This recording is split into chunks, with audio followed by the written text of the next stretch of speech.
Bonjour à tous, bonjour à toutes, bienvenue dans ACFF Actu, j'espère que vous allez bien. Aujourd'hui, dans l'émission, nous allons aborder un sujet important, la recrudescence de la violence sur et en dehors des terrains. Mais ne vous inquiétez pas, il y aura aussi vos rubriques habituelles, Felice Mazou et ses bons conseils, et le sobriquet, nous irons du côté de Rhume rencontrer les maçons. Le bénévole, il est bien là lui aussi, il s'appelle Yvan Vanard et il est un petit peu l'homme à tout faire de la Royale Union LAN O1. C'est Johanna Pierre qui a eu la chance de le rencontrer.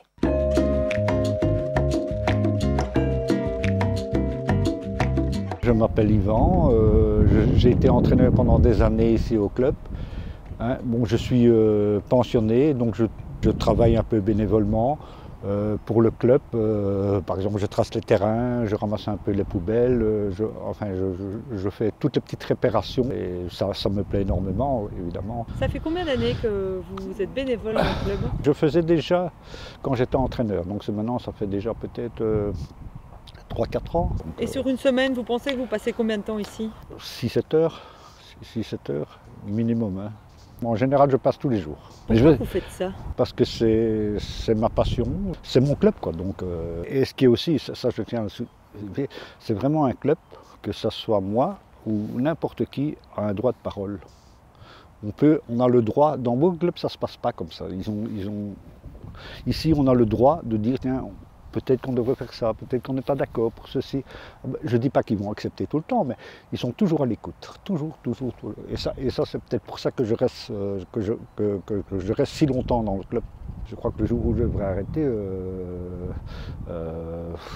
je ferai probablement autre chose, mais je dis, je ne pense pas que j'arrêterai un jour. Quel est peut-être le plus beau souvenir que vous avez? C'est que, comme je suis très écolo d'ailleurs, je trie tout, vous pouvez voir dans tous les vestiaires, je mets des sacs bleus et je m'en occupe moi-même souvent.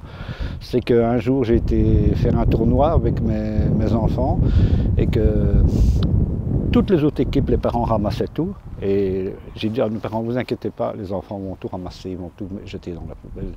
Et ça c'est mon plus beau souvenir. Parce qu'il n'y a pas que le foot, il y a aussi toute l'éducation et tout ce qui va ensemble. Et le président est très à cheval là-dessus et j'en suis tout à fait reconnaissant parce que c'est un club évidemment où le respect et l'éducation est vraiment la base du club, quoi. Le respect et l'éducation, deux valeurs primordiales, bien loin de la violence, qui est en recrudescence sur les terrains et en dehors des terrains. Récemment, deux rencontres amicales ont même été arrêtées pour des faits de violence. Un constat qui inquiète David Delferrière, le président de l'ACFF. Il a décidé de réunir ses troupes dans une réunion samedi dernier pour tenter de dégager des pistes. Regardez. Les raisons sont multiples, mais je pense qu'à court terme, les raisons, c'est surtout des raisons de confinement et de contexte sanitaire qu'on a tous vécu, où psychologiquement tout le monde a été touché, psychologiquement tout le monde a été marqué, et le football est aussi un exutoire. Aujourd'hui, il faut arriver à canaliser ça, et en tant que fédération, c'est important de pouvoir agir pour faire en sorte qu'il n'y ait pas de violence autour des terrains. Alors l'idée que moi je retiens, c'est vraiment d'être très positif et d'instaurer à nouveau le carton vert pour toute action positive qui se passe sur un terrain ou, pourquoi pas, c'est à réfléchir en dehors d'un terrain, mais je crois que ça c'est quelque chose peut-être de simple à mettre en pratique. Dans les provinces de Namur et du Luxembourg, il y a quelques années, on avait le fair play des clubs et dans le namurois, je crois, le fair play du capitaine. Donc on pourrait réactualiser ces deux activités-là pour récompenser les clubs qui développent le fair play. Ça existe. Il ne faut pas croire qu'il y a de la violence partout. Faut-il encore poursuivre la prévention parce qu'on en fait depuis quand même assez longtemps et on constate que ça ne porte pas ses fruits. N'est-il pas temps maintenant de passer à la répression, un peu s'inspirer de ce qui se passe en Angleterre, où là, ils sont parvenus à éradiquer l'organisme de la violence. Comment? Avec des mesures fermes, importantes et surtout rapides. Les mesures concrètes à prendre au sein du club, des idées générales, de la stratégie pour la fédération, de la stratégie pour notre département technique, notre conseil d'administration par rapport au fléau de la violence. Mais en tout cas pour nous, certainement une matière de 30 à 40 points qui nous permettra de réaliser un outil qui est une base de travail, parce qu'il y a du travail. Je suis particulièrement heureux que sur base d'une thématique qui était au départ le social et la violence, on ait pu faire, comme aujourd'hui matin, une vraie rencontre au niveau des administrateurs et des présidents de CEP pour faire de la co-création pour des projets pour la CFF. Là, pour moi, c'est vraiment une dynamique tout à fait nouvelle qui s'installe et j'en suis particulièrement heureux. Dans cette dynamique pour contrer les faits de violence, une initiative existait déjà depuis 2015. Elle a été relancée cette année et 180 clubs y participent. C'est l'initiative Parents Fair Play. Je vous propose de la découvrir. Bonjour tout le monde. Bonjour. Bon, la saison Fair Play a recommencé, donc je vous rappelle, hein, on est dans le match, on encourage, ok, on ne se laisse pas déborder par nos émotions. Et puis voilà, que tout se passe bien, super.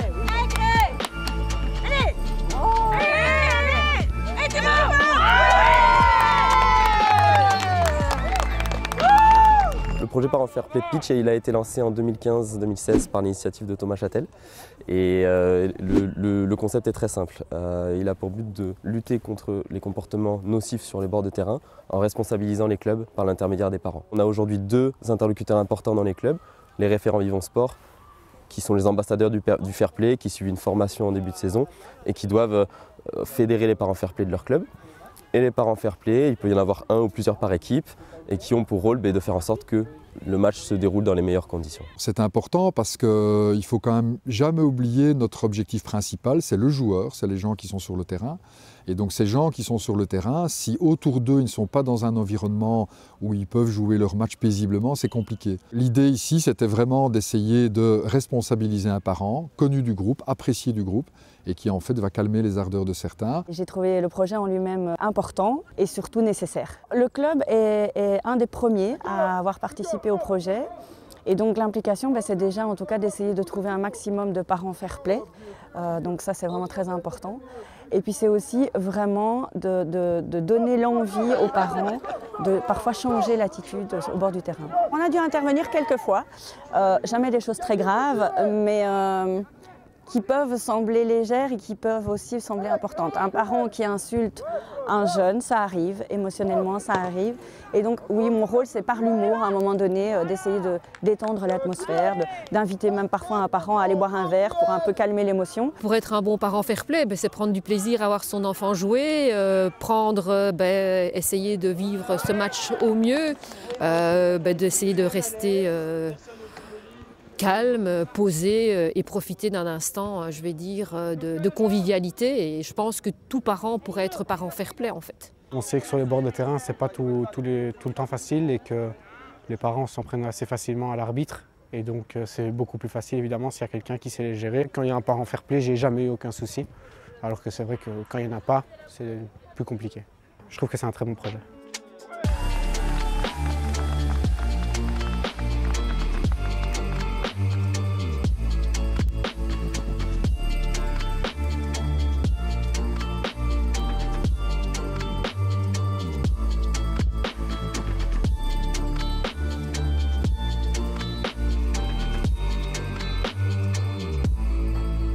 On a immédiatement été séduit en fait par le projet Parents Fair Play qui avait été mis en place, qui consiste à l'accompagnement des parents et des enfants sur et au bord des terrains, pour se rendre très vite compte qu'au final on partageait exactement les mêmes valeurs avec l'association francophone de foot, qui sont au final le respect. Donc on est clairement sur un partage de valeurs.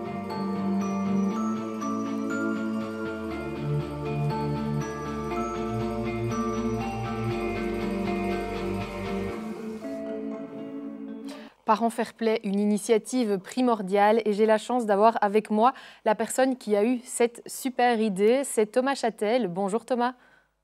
Salut Alice, salut tout le monde. Alors, tu étais réputé comme un joueur particulièrement fair play, mais d'où t'est venue cette idée? Est-ce que tu as un jour assisté à une scène particulièrement violente qui t'a marqué, qui t'a donné envie de faire quelque chose? C'est pas spécialement ça qui m'a donné l'idée, mais en effet, j'ai petit... quand j'étais au FC Saint-Michel, connu une scène où les deux entraîneurs des deux équipes se sont battus. Et c'est vrai que c'est quelque chose qui m'a choqué, qui m'est resté. Et sans doute que dans mon inconscient, ça a dû peut-être un petit peu m'influencer dans cette initiative que j'ai prise il y a plusieurs années, d'abord avec le ministre des Sports et puis avec la CFF. Mais c'est vrai que malheureusement, le thème est toujours d'actualité, peut-être plus que jamais. Après avoir mis cette initiative en place, vous avez constaté des améliorations assez rapidement ? Quand on avait mis le projet pilote en place, on avait eu des très bons retours. L'avantage d'un projet pilote, c'est qu'il y avait peu de clubs et donc on pouvait être très proche des acteurs finalement sur le terrain. Et maintenant que je le vis dans mon petit club amateur du FC Saint-Michel, je me rends compte aussi des retours des entraîneurs, des parents. Je me rends compte de la difficulté aussi de trouver des parents fair-play. Et c'est vrai que quand on explique pourquoi on le fait, qu'on explique que les parents doivent prendre leurs responsabilités face à ce fléau pour faire en sorte que nos jeunes puissent continuer à jouer, qu'on ait encore des arbitres qui veuillent arbitrer. Là, tout de suite, on comprend un petit peu mieux, mais c'est vraiment un travail de tous les jours pour les clubs et les dirigeants de faire comprendre que le fair play doit être tout en haut de la liste pour des clubs amateurs. Ça n'a pas de sens pour un club amateur de mettre la compétition tout en haut de la liste. C'est le fair play et le respect mutuel qui doit être vraiment tout en haut. On éduque les parents avec cette initiative, on éduque aussi les enfants et on éduque les supporters de demain qui seront dans nos stades. C'est clair, ça part de tout en bas et les enfants, ils pratiquent le mimétisme et donc quand ils voient leurs parents gueuler sur le terrain ou à côté du terrain ou des entraîneurs crient sur leurs joueurs, c'est ce qu'ils referont plus tard malheureusement et donc il en va de cet enjeu aussi et c'est ce qu'on essaye de faire prendre conscience aux parents. Vous êtes avant tout des exemples et des symboles du fair play. Quand vous portez ce brassard, on ne vous demande pas d'être de faire quelque chose de très spécial. On vous demande juste d'être un exemple et de symboliser le fair play en portant ce brassard. Merci beaucoup Thomas d'avoir répondu à toutes nos questions aujourd'hui. Merci Alice, à bientôt. Une initiative primordiale. En effet, l'année où elle n'a pas été mise en place, on a constaté une augmentation nette des faits de violence, que ce soit sur les terrains comme en dehors. Ils en sont souvent victimes, eux, de la violence, les arbitres. Alors, que faire en cas d'arbitrage discutable? Felice Mazzu vous donne tous ses bons conseils. L'arbitre, vous avez le sentiment qu'il se laisse influencer par l'adversaire. Comment je vais garder l'équilibre, moi, pour que mon équipe continue d'être performante sans que ça dégénère? Alors, certainement pas de rentrer dans la nervosité et de commencer à être sur le dos de l'arbitre. Je pense qu'on donne un message négatif, un message d'énergie négative, un message d'excitation sur son groupe. Je pense que toute forme d'excuse dans le sport doit être diminuée au possible et essayer toujours de se baser sur les qualités, de ce que vous pouvez faire de mieux, de ce que vous pouvez améliorer et pas commencer à prendre des excuses par rapport à l'arbitrage. Donc moi, personnellement, je serais dans l'optique de ne pas faire part d'une situation comme celle-là et d'essayer justement de se servir de cette situation pour augmenter le mental, pour passer au-dessus et pour retrouver des forces supplémentaires pour justement être meilleur que l'adversaire, tout simplement. Et sans prendre d'excuses par rapport à l'arbitrage, par rapport au fait que l'arbitre se fait influencer. Vous avez toujours le choix en football, si vous avez les capacités, que vous avez les qualités, vous avez toujours le choix d'être meilleur que l'adversaire, si vos qualités sont présentes. Et ce choix, il vous appartient qu'à vous. Il n'appartient pas à l'arbitre et il n'appartient pas à l'adversaire. Faire son autocritique plutôt que de critiquer l'arbitre, c'est ça le message de Felice. Et une bonne nouvelle maintenant, cette semaine, de moins en moins de matchs reportés en raison du Covid. Il y en a eu 15 sur 1225 prévus. Donc il ne s'agit plus que de phénomènes très locaux. Et la nouvelle est bonne, bien sûr, il y a toujours des matchs reportés en raison des conditions climatiques. Mais au niveau du Covid, tout se porte mieux sur nos terrains. On prend la direction de Rume, dans le Hainaut, près de la frontière française, pour notre sobriquet de la semaine. Et ce sont les Maçons, l'équipe de football de P4B, à qui on va rendre un petit hommage. Ils tiennent leur surnom d'une très jolie histoire de solidarité. Les jeunes hommes de l'époque étaient allés prêter main forte aux villes voisines d'Arras, de Lille et de Douai pour aider à reconstruire toutes les habitations et les bâtiments qui avaient été détruits par la guerre. Du coup, à cette époque, on offrait même une truelle aux jeunes enfants après qu'ils aient passé leur communion. Et c'est resté dans la réputation et même dans le folklore de la région, puisque un géant avec une brique dans une main et une truelle dans l'autre main est désormais dans tous les folklores de la région.